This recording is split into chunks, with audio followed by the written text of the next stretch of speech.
প্রিয় দর্শক, অবশ্যই আপনারা ভিডিও থাম্বনেল দেখে ক্লিক করেছেন। ইনশাআল্লাহ আমরা অতি শীঘ্রই আমাদের আলোচ্য বিষয় নিয়ে আলোচনা করব।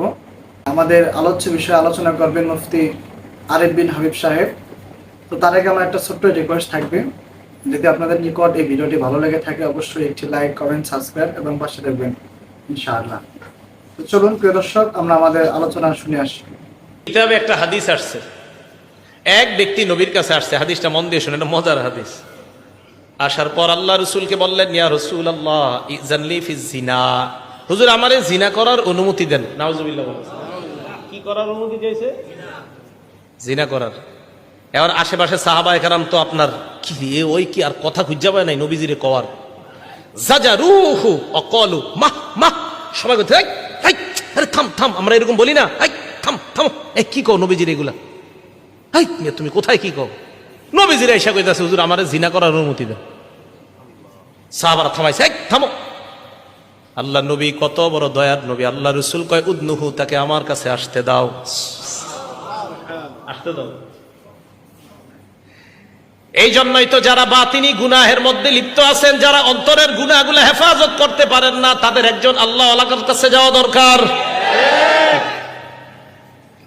আল্লাহ নবী বললেন, উদনুহু, আমার কাছে তাকে আনো। ফাদানাহু করিবাম মিনহু, আল্লাহ রসুলের কাছে তাকে নিয়ে যায়।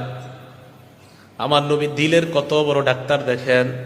আল্লাহ নবী বলেন, শোনো, তুমি আতুহিব্বুহু লিউম্মিকা, তুমি আমার কাছে জিনা করার অনুমতি চাইলা, তোমার মায়ের সাথে এই কর্মটা অন্য কেউ করো কিনা তুমি পছন্দ করো কিনা?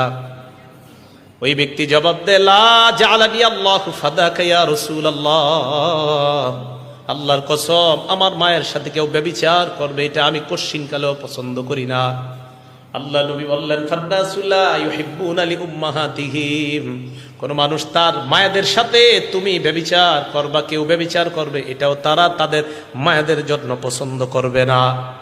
এরপর নবী বললেন, আতুহিব্বুহু লিইবনাতিক, তুমি কি তোমার মেয়ের সাথে অন্য কেউ অপকর্ম করুক, জিনা করুক পছন্দ করবা? জবাব দিলেন, লা ফাদাকা ইয়া রাসূলুল্লাহ, জাআলানি আল্লাহু ফাদাক, আল্লাহর কসম এটা আমি অপছন্দ করি। আল্লাহ নবী বললেন, ফান্নাসু লা ইউহিব্বুনাহু লিবানাতিহিম, মানুষ তাদের কন্যার সাথে কেউ অপকর্ম করবে এটা পছন্দ করে না।